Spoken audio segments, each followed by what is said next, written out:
কী ভাবছেন, বানাবেন এরকম ঝরঝরে পোলাও? তাহলে চলে আসুন সোজা রান্নাঘরে।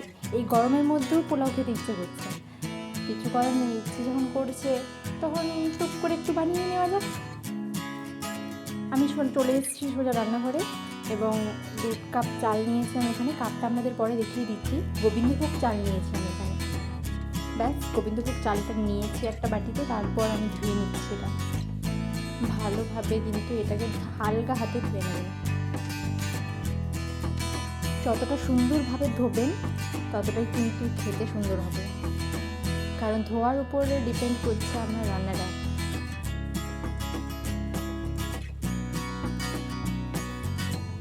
চালের গায়ে যেন কোনো রকম গুঁড়ো ভাব বা কোনো ছোটো ছোটো পোকা বা কিছু যেন না থাকে, এরকমভাবেই হালকা হাতে ধুয়ে নেবেন। 2 থেকে 4 বার ধুয়ে নেবেন, তাহলে দেখবেন চালটা ঠিক পরিষ্কার হয়ে গেছে।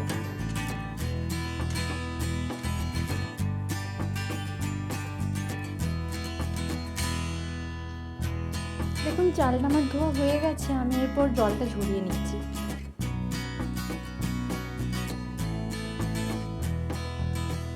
দেখুন আমার চালটা কতটা পরিষ্কার হয়ে গেছে। এই কাপের মাপ করেই কিন্তু আমি গোবিন্দভোগ চালটা নিয়েছিলাম, 2 কাপ নিয়েছিলাম কিন্তু।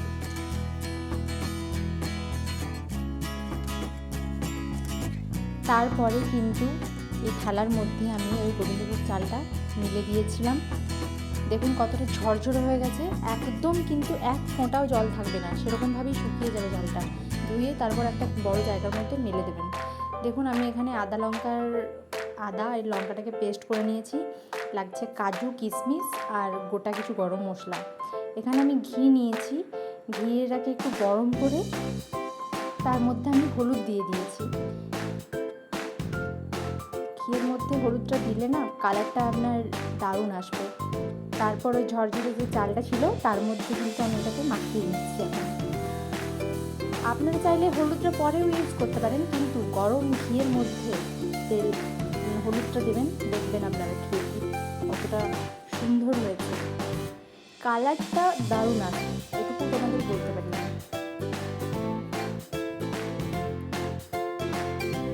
এই দেখুন কড়াইয়ে কিন্তু আমার তেল নেওয়া হয়ে গেছে। ভালো করে কড়াইটা গরম করে আমি এখানে তেল নিয়েছি গোটা তেজপাতা। আপনারা চাইলে কড়াইয়ে সাদা তেলের পরে কিছুটা ঘিও দিতে পারেন, আমার এখানে ঘি প্রয়োজন হয়নি, তাই শুধু তেলটাই নিয়েছিলাম। এবার আমার সব উপকরণগুলো রেডি। কাজু আর কিশমিশটাকে আমি নিয়েছিলাম ভেজে ওই তেলে। তারপরে দিয়ে দিয়েছি আমি এখানে তেজপাতা আর কিছু গোটা গরম মশলা, যেমন এলাচ, লবঙ্গ, দারচিনি।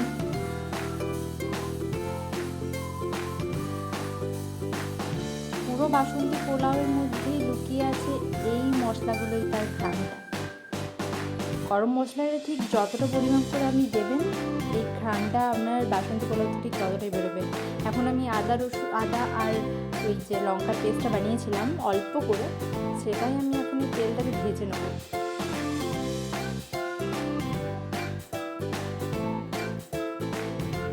একটু ভেজে নিলে গন্ধটা থাকবে না, তার জন্য ভালো করে ভেজে নেবেন।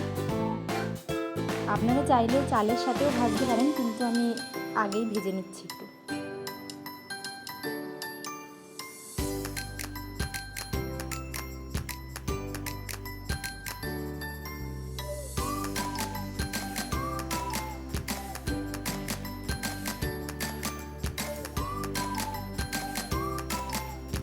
একটু নাড়িয়ে নাড়িয়ে ভালো করে ভাজবেন।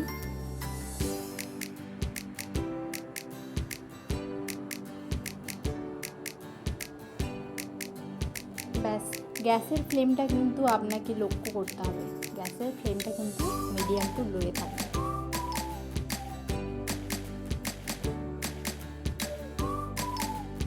তারপর কিন্তু আমার এখানে হলুদ আর ঘিয়ে মাখানো চালটাকে ভেজে নেবো কিছুক্ষণ নাড়িয়ে নাড়িয়ে।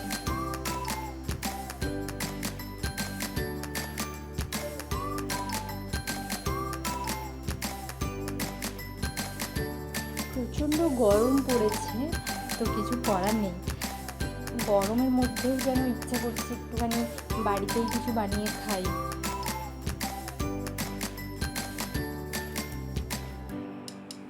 আচ্ছা আপনারা কে কোথা থেকে ভিডিওটা দেখছেন প্লিজ একটু কমেন্টে বলবেন, আর ভিডিওটাকে লাইক শেয়ার কমেন্ট অবশ্যই করবেন, যাতে করে আমি আরও নতুন নতুন ভিডিও আপনাদেরকে দেওয়ার চেষ্টা করতে পারি।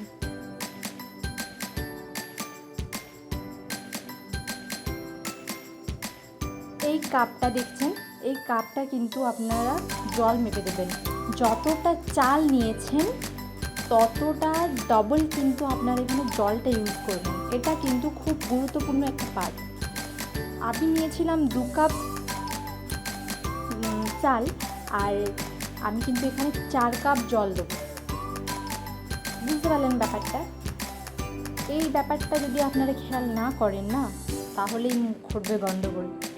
তো 2 কাপ চাল নিয়েছি, 4 কাপ জল নিয়েছি। এবার ওই 4 কাপ জল কেন নিয়েছি, কারণ চালটা ঠিক আপনার যতটা থাকবে তার ডাবল কিন্তু জলটা দিতে হবে, এটা কিন্তু মাথায় রাখবেন। ব্যাস দেখুন আমার 4 কাপ জল ঠিক এতটা হয়েছে। দেখুন পুরনো চাল হলে কিন্তু আপনারা আর হাফ কাপ বেশি দিয়ে দেবেন। আমারটা এখানে পুরনো চাল নয়, তার জন্য আমি এখানে ঠিক ডাবল জলটাই দিয়েছি। ব্যাস চালটা আমার ভাজা হয়ে গেছে, তারপর আমি কিন্তু জলটা এখানে অ্যাড করেছি। একটুখানি নাড়িয়ে, যাতে চালটা দলা পাকিয়ে না যায়, জলটা দেওয়ার পর একটুখানি নাড়িয়ে গ্যাসটা সিমে করে দেবেন।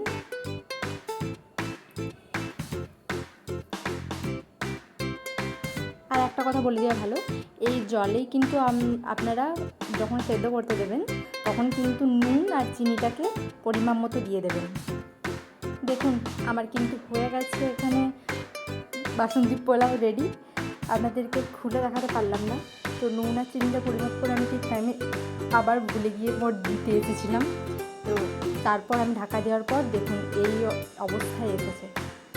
দেখতে কতটা সুন্দর হয়েছে খালি দেখুন, খেতেও কিন্তু দারুণ অসাধারণ হয়েছিল। বিশ্বাস করুন, এই প্রথমবার আমি ট্রাই করলাম, তো কিন্তু খুব সুন্দর হয়েছিল। আপনাদেরকে নাড়িয়ে নাড়িয়ে দেখিয়ে দিচ্ছি, দেখুন কতটা সুন্দর হয়েছে। আর হ্যাঁ, যখন আপনি ফিরে এসে আমি নুন আর চিনিটা দিলাম ভুলে যাওয়ার সময়, তখন কিন্তু 2টো কাঁচা লঙ্কা চিড়ে আমি ওই ভাপের মধ্যে দিয়ে দিয়েছিলাম। আর কাঁচা লঙ্কাটা দেওয়ার পর আপনারা গ্যাসটা অফ করে কাঁচা লঙ্কাটা চিড়ে দিয়ে দেবেন, তারপর কিন্তু কিছুক্ষণ ঢাকা থাকবে। তারপর দেখুন দারুণ হবে।